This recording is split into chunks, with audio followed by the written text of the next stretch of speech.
Que vous ayez été trahi ou que vous ayez eu peur, ça ne s'est pas bien terminé, n'est-ce pas? Si vous trahissez, vous êtes dans cette situation et vous n'avez pas demandé à être. Les sentiments de dépression apparaissent souvent. Vous pouvez avoir l'impression que c'est le moment le plus bas de votre vie. Le fondement même de votre vie a été brisé.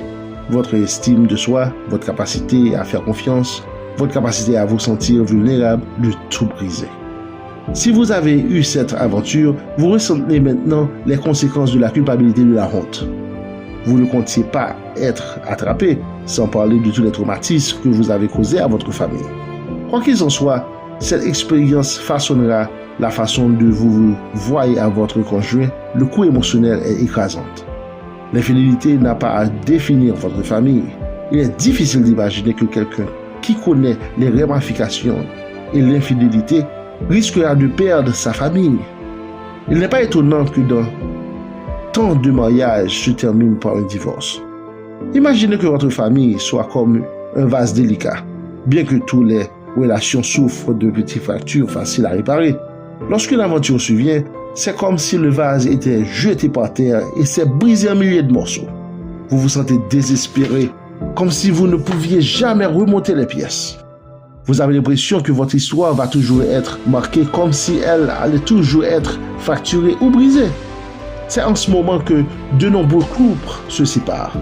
Guérir signifie remettre les pièces ensemble, mais cette fois en équipe.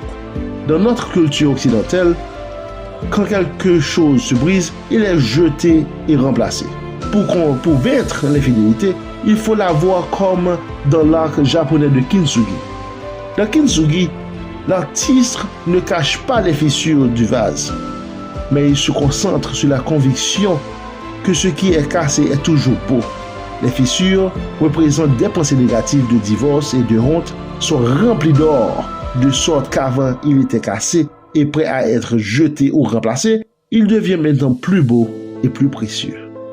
Les fissures ne sont plus humiliantes et sont désormais tissées dans l'histoire des vases. Lorsque nous utilisons cette approche de l'infidélité, la guérison est beaucoup plus facile.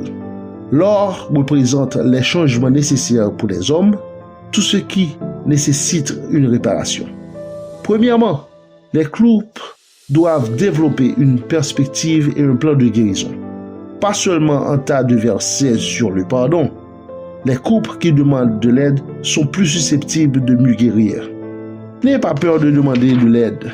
Ici, à Champagne Ministry, nous sommes là pour vous aider à guérir. N'hésitez pas à nous contacter sur Facebook ou YouTube ou visiter notre site web www.champagneministries.com.